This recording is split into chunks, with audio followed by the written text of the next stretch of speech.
Fix. Because the selection is locked in Microsoft Word, this modification is not permitted. Find out how to unlock your document so you can immediately resume editing.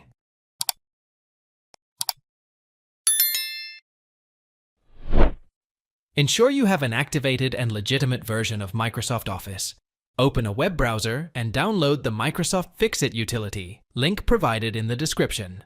After downloading, right-click on the file and select Properties. Go to the Compatibility tab and enable Run this program in compatibility mode for a previous version of Windows. Click Apply and OK.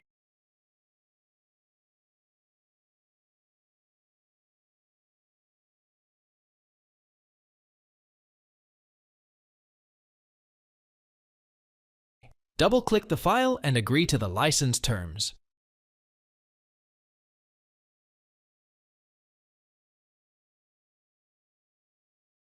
Let the utility run and restart your computer once finished to resolve the issue.